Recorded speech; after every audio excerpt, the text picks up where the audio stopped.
안녕하세요. 새돌갱이 집사 카이입니다.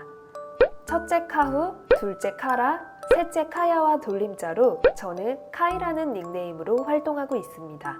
오늘은 새로운 코너를 만들어 봤는데요. 바로 고양이 도서관입니다. 고양이와 관련된 책들을 한 권씩 소개해 보려고 합니다. 사실 저는 네이버 오디오 클립 정은길 아나운서의 돈말글에서 2년 정도 북큐레이터로 활동한 적이 있습니다. 그때 책 소개를 하던 게 좋았다는 지인분들이 많아서 이렇게 하던 걸 활용해 채널 컨텐츠를 풍성하게 만들어 보고 싶었습니다. 오늘 소개해드릴 책은 이학범 저자의 고양이님 저랑 살만 하신가요? 입니다. 이 책 속에는 10년차 집사이자 수의사인 이학범 저자의 고양이 관련 다양한 이야기와 꿀팁이 담겨 있습니다. 그럼 간단히 저자 소개와 목차 소개 후에 제가 가장 인상적으로 읽은 한 꼭지를 읽어드릴게요. 사실 책 속에는 저작권 문제도 있어서 많은 내용을 다 소개해드리지는 못한답니다. 제가 소개해드린 꼭지가 마음에 드신다면 직접 책을 구입하시거나 도서관 등에서 대여해서 꼭 한번 읽어보시길 추천드립니다. 이학범 저자님은요, 수의학 전문 신문사 데일리벳을 창간해서 운영 중이에요. 동물 의료봉사 활동도 많이 하고 계신 분이고요. 저는 몇 년 전에 업무차 이학범 저자님과 미팅을 한 적이 있는데요. 우연히도 다른 수의사쌤이 이학범 저자님과 친분이 있어서 이 책이 출간됐을 때 저한테 선물로 주셨습니다. 요즘 수많은 책들을 정리하고 있는데 제 책꽂이에서 살아남은 몇 안 되는 책이기도 합니다. 사족 같은 얘기가 길었죠? 바로 목차 소개해드릴게요. 이 책은 모두 5챕터로 구성되어 있어요. 챕터 1, 나의 동거묘 루리를 소개합니다. 루리와 함께하는 일상을 소개하면서도 다른 집사들을 위한 고양이 관련 꿀팁이 많이 담겨 있어요. 예를 들면 양줍 주의사항까지 있습니다. 챕터 2, 나 고양이, 사람하고 동거는 처음이라 적응이 필요해. 고양이 입장에서 집사와 동거할 때 필요한 팁들이 담겨 있습니다. 예를 들면 고양이와 아기의 조합에 대한 오해를 풀어주기도 합니다. 챕터 3, 고양이와의 동거, 사람에게도 적응이 필요해. 집사 입장에서 고양이에 대한 이해, 배려 등을 위해 필요한 팁이 담겨 있어요. 예를 들면 고양이 친화병원이나 고양이 이동장 등에 대한 팁들이죠. 챕터 4, 동거묘와 나의 생활 공감지수 높이기. 앞선 챕터들에서는 큰 틀에서의 정보를 제공했다면 이번엔 좀 더 디테일한 사항들을 알려주고 있어요. 고양이 이갈이나 고양이 호기심, 꾹꾹이, 혈액형 등이요. 챕터 5, 우리가 함께 살아간다는 것. 마지막 챕터에서는 고양이에 대해 더 깊은 이해를 돕고 있는데요. 반려묘와 함께 사는 집사들이 끝에는 모두 겪어야 할 이별에 관한 이야기도 담고 있습니다. 제가 소개해드리고 싶은 꼭지는 바로 이 마지막 챕터에 있습니다. 고양이도 외롭습니다. 우리가 고양이는 외롭지 않다고 많이 하는 오해에 대해 이학범 저자의 이야기를 들어볼까요? 루리가 동물병원에 입원했을 때의 일이었습니다. 단 하루 동안 입원했는데 제가 면회를 갔더니 입원장 안에서 삶을 포기한 것처럼 가만히 있던 루리가 바로 절 알아보고 애원하듯이 울기 시작했습니다. 마치 나를 입원장에서 당장 꺼내줘, 빨리 집에 가고 싶으니까 라고 말하는 것처럼 말이죠. 수의사 선생님의 루리가 주인을 잘 알아보네 라는 말씀에 순간 감동이 몰려왔던 기억이 생생합니다. 하루 종일 밖에 있다가 집에 들어가도 그렇게 저를 반긴 적은 없었는데 병원 입원장에 있다 보니 제 얼굴이 반가웠나 봅니다. 아니 사실 저보다도 자신의 영역인 집에 가고 싶어서였을지도 모르겠습니다. 고양이는 자기 영역을 중요하게 생각하는 영역동물입니다. 이 때문에 좁은 공간에 너무 여러 마리의 고양이가 있게 되면 서로 싸우거나 스트레스로 인해 다양한 질병이 발생할 수 있습니다. 따라서 각각의 고양이가 자신만의 공간을 가질 수 있도록 집 크기에 알맞은 적정수의 고양이를 키워야 합니다.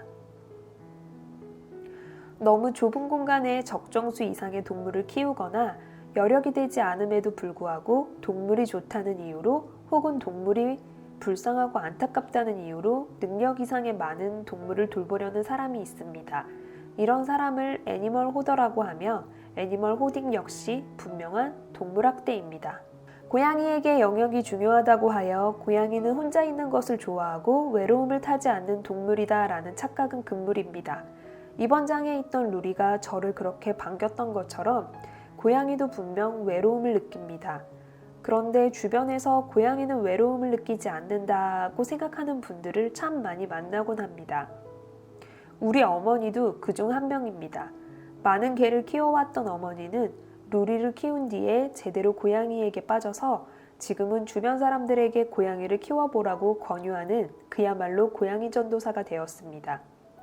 그럴 때 어머니가 꼭 이야기하는 고양이의 장점 중 하나가 바로 혼자 있어도 되고 외로움을 안 타기 때문에 산책도 필요 없어서 사람이 편하다라는 것입니다. 하지만 다시 한번 분명히 강조하지만 고양이도 외로움을 탑니다. 우리 어머니뿐 아니라 많은 사람들이 고양이는 혼자 잘 있는다 라고 생각합니다. 그래서 혼자 사는 분들이 고양이를 많이 키웁니다. 이들 중 상당수는 개를 키우고 싶었는데 하루 종일 집을 비울 때가 많으니 개가 외로울 것 같아서 고양이를 키우게 됐다고 말합니다. 그러나 고양이도 분명 외로움을 느끼기 때문에 이런 이유로 고양이를 키우기 시작하는 것은 잘못된 결정입니다. 그렇지만 그분들을 탓하고 싶진 않습니다. 왜냐하면 그렇게 고양이를 키우게 된 건 그분들의 잘못이 아니기 때문입니다. 개를 너무 키우고 싶은데 외로울까봐 혼자 두는 것 때문에 못 키우겠다고 했을 때 고양이는 혼자 잘 있고 외로움을 타지 않으니까 고양이를 키워봐라고 주변에서 조언해줘서 고양이를 키우는 것을 결정했을 뿐이니까요. 다시 강조하겠습니다. 고양이도 분명 외로움을 타는 사회적인 동물입니다. 고양이는 사냥 방식이 독립적인 것일 뿐 고양이 자체가 외로움을 즐기고 혼자 있는 것을 좋아하는 것이 절대로 아닙니다. 고양이를 혼자 둬도 괜찮다고 생각하지 않았으면 합니다. 이러한 잘못된 선입견 때문에 고양이들이 오히려 조용한 학대를 당하는 경우가 많다고 합니다. 실제로는 외로운데 사람들이 혼자 있어도 된다고 생각하고 오랜 시간 혼자 두거나 잘 놀아주지 않는 조용한 학대를 당하는 것입니다. 실제 야생에서 고양이 세계를 보면 암컷 고양이들은 같이 모여서 서로의 양육을 도와주기도 하고 한 암컷 고양이가 사냥을 하러 나가면 다른 암컷 고양이들이 사냥 나간 고양이의 새끼를 대신 돌봐주고 지켜줍니다. 출산할 때 산파 역할을 해주기도 하고 상부상조하면서 새끼들을 함께 공동 양육하는 것입니다. 고양이가 사회적인 행동을 보이는 이유는 상호 이타주의적인 유전자 때문일 수도 있고 체온 조절이나 새끼 고양이 양육, 또 외부 침입자로부터의 방어에 유리하기 때문일 수도 있습니다. 따라서 고양이를 너무 외롭게 방치하면 여러 가지 증상을 보일 수 있습니다. 대표적인 증상으로는 하루 종일 야옹거리며 사람을 따라다니며 무언가를 요구하는 것, 구석진 곳에 숨는 것, 식욕이 없는 것, 배변 문제를 일으키는 것, 무기력 등이 있습니다. 이를 분리불안이라고 표현하기도 합니다. 반려견에게만 있을 것 같은 분리불안 문제가 고양이에게서도 생길 수 있음을 꼭 기억하시길 바랍니다. 이러한 문제가 생기지 않도록 고양이와 매일 놀아주세요. 그리고 동물 행동 풍부화의 한 종류인 환경 풍부화를 통해 고양이의 삶을 흥미롭게 해주면 더욱 좋습니다. 고양이는 아무것도 해주지 않고 가만히 둬도 되는 동물이 절대 아닙니다. 사실 저도 카우가 캣초딩이었을 때 이 사실을 알게 되었어요. 혹독한 교훈을 얻었던 에피소드 소개해 드릴게요. 10년 전 그때는 친언니와 함께 자취를 하고 있었는데요. 그때 2개월도 채 되지 않은 카우는 박스 속에 버려졌었고 구조되어 임시보호 받다가 저에게 오게 되었어요. 하지만 무럭무럭 자라주었고 굉장히 독립적으로 보였죠.